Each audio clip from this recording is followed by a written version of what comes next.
नाम रवि चाणक्य है। वैसे तो मुख्य राष्ट्रीय संयोजक नरेंद्र मोदी विचार मंच और मिशन न्यू इंडिया के भी हैं। साथ में एक अपना ऑर्गेनाइजेशन है राष्ट्रीय पर्यावरण एवं खनिज संरक्षण मंच, उसके भी हम राष्ट्रीय संयोजक हैं। मुख्यतः आने का उद्देश्य हमारा अपने आशापुरा मानव कल्याण सेवा ट्रस्ट जो है हमारे 7 वर्षों से लाखों पेड़ों को लगाया है और आज यहाँ पर एक बहुत हिस्टोरिकल कार्य करने जा रहे हैं जो स्वर्णिम इतिहास में भी गिना जा सकता है। राष्ट्रमाता पन्नाधाय माँ के नाम पर वनस्थ स्थली को एक विकसित करने जा रहे हैं और सबसे बड़ा गौरव का विषय है कि इस वनस्थली पे पूरे देश के अंदर में एक नया विचार जा रहा है कि वृक्षारोपण ही नहीं बल्कि वृक्ष को लोग अपने पूर्वजों के नाम पर गोद लेकर के उनको लंबे समय तक रखा जाएगा जीवित, ताकि उनको अपने पूर्वजों की छवि भी दिखाई पड़े। इसके लिए यहाँ के हमारे सरपंच जो है देवी सिंह जी, उनको धन्यवाद देना चाहेंगे। हमारे चार्टर्ड अकाउंटेंट दिनेश जी हैं, उनको हम धन्यवाद देना चाहेंगे। और राष्ट्रीय पर्यावरण एवं खनिज संरक्षण मंच के जो अध्यक्ष हैं राष्ट्रीय अपने डॉक्टर लक्ष्मी नारायण अमेटा जी, उनको धन्यवाद। और विशेषकर भारत माता के वीर सपूत हमारे भारतीय सेना के अधिकारी अपने कर्नल देवानंद जी जो इतनी दूर से पधारे, आज उन्होंने अपने विचारों को व्यक्त किया है, उनको विशेषकर धन्यवाद कि कम से कम उन्होंने एक नए विचार को जन्म दे करके इस देश के अंदर में नवीन परंपरा को निर्वाह करने की कोशिश की है।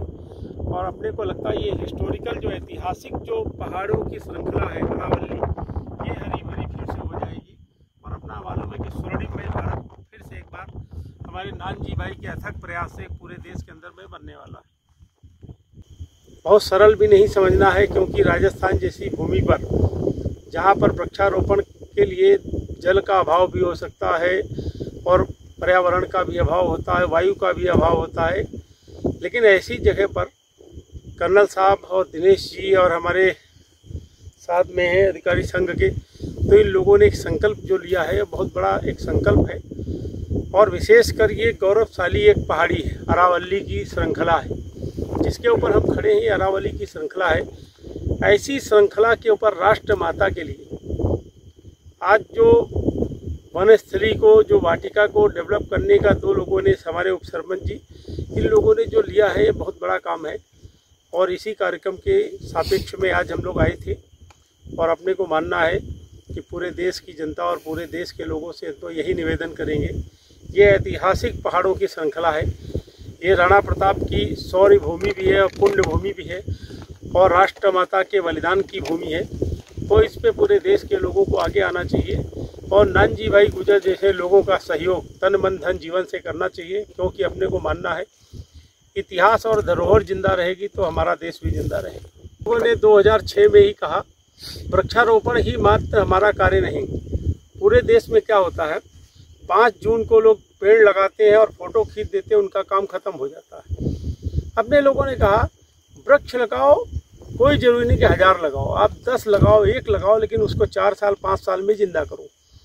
आज हमारे देश की जनसंख्या जो है 130 करोड़ है। अगर 130 करोड़ लोग एक ही पेड़ लगा करके 5 साल उसको जिंदा कर देते तो 130 करोड़ पेड़ हमारे ऑटोमेटिक बढ़ जाएंगे। तो क्या है, नानजी भाई ने, हमारे कर्नल साहब ने, सरपंच साहब ने और अमेटा जी और दिनेश जी हमारे जो चार्टर्ड अकाउंटेंट, इन लोगों ने बहुत अच्छा है कि यहाँ अभियान छेड़ा है कि वृक्ष भी लगाना और वृक्ष को सामाजिक लोगों को हमें गोद भी दे देना है कि भाई ये आपके पिता की स्मृति में वृक्ष है, जैसे जैसे आपका वृक्ष बड़ा होगा वैसे वैसे आप इसके अभिभावक के रूप में रहेंगे और आपके अपने पूर्वजों का स्मरण भी रहेगा। और ये अच्छी पहल है और ये लगता है कि ये अंकुर पृथ्वी पे फूटा है तो कहीं न कहीं विशाल वृक्ष बनेगा। मेरा नाम कर्नल देवानंद गुजर है और मैं आज इस पन्नाधाय वनस्थली के ऊपर जो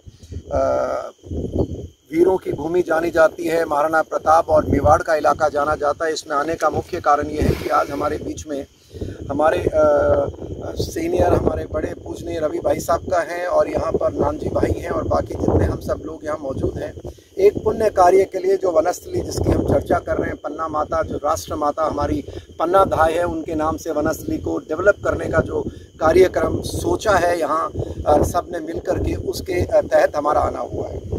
इसके अंदर 2-4 प्रमुख बातें हैं। सबसे पहली बात तो यह है कि इस विचार को प्रकट कर करके इस विचार को देश के सामने लाने का जो एक भाव है वो इतना पुण्य मानता हूँ कि आने वाली पीढ़ियाँ और सदियाँ, क्योंकि राष्ट्र माता पन्ना धाय वो महिला हैं, वो हमारी माता हैं जिन्होंने इतिहास के अंदर से, माताएं जन्म तो अपने बच्चे को देती हैं, हम सब उनके आशीर्वाद के तले हैं, पर ये सिर्फ वो माता है जिन्होंने अपने राष्ट्र को बचाने के लिए अपने बच्चे का बलिदान वहाँ के जो होने वाले जो राजा थे उनके पुत्र को बचा करके किया। इसलिए इस वनस्थली का मैं बहुत एक अहम स्थान मानता हूँ इतिहास में, राष्ट्र की धरोहर में, सनातनी संस्कृति में। दूसरी बात ये उठ रही है कि आज हमारी चर्चा हुई है, जैसा आपने सुना है कि इस स्थान से बैठ करके जिस प्रकार पर्यावरण को बचाने की, पेड़ लगाने के मार्फत जो मुहिम है, उस मुहिम के ऊपर अभी थोड़ी देर पहले हमारे रवि भाई साहब ने भी इसके ऊपर विचार रखे और नानजी भाई ने भी विचार रखे।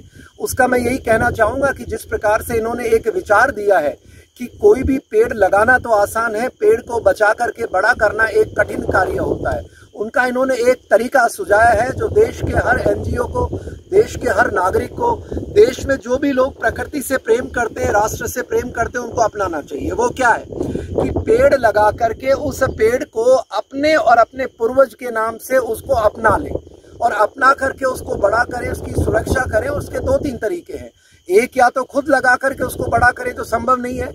यहाँ जो हमारी ये वनस्थली है, पन्ना धाय माता वनस्थली जो है, इसके अंदर पेड़ लगाए जा रहे हैं और पेड़ हजारों की संख्या में लगे हैं, लाखों की संख्या में लगेंगे। आपसे आग्रह है कि आप एक पेड़ को अपनाएं और अपनाने के बाद ये जिम्मेवारी यहाँ हमारी संस्था को दी जाएगी, वो इसको बड़ा करेगी। आप आएँ और उसका आनंद लें, अपने पूर्वजों को उसके अंदर देखें। इसके साथ साथ जो देश के अंदर जितने भी एनजीओ हैं, जैसे मैंने बताया, जो भी राष्ट्रभक्त लोग हैं, क्योंकि प्रकृति बचेगी, हमारे पेड़ बचेंगे। तो आदरणीय नानजी भाई साहब से 6 महीने पूर्व वापी सर्किट हाउस में परिचय हुआ था। हालांकि मैं राजसमंद डिस्ट्रिक्ट का ही रहने वाला हूं।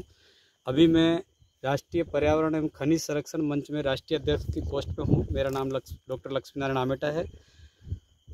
मैं करीब 28 संगठन में राष्ट्रीय सलाहकार की पोस्ट पे भी काम कर रहा हूं। पूरे राष्ट्र में हमारे लोग काम कर रहे हैं, करीब 900 जिला अध्यक्ष तो मेरे काम कर रहे हैं और 28 संगठन के लोग पूरे राष्ट्र में अलग अलग जगह पे पर्यावरण पे काम कर रहे हैं।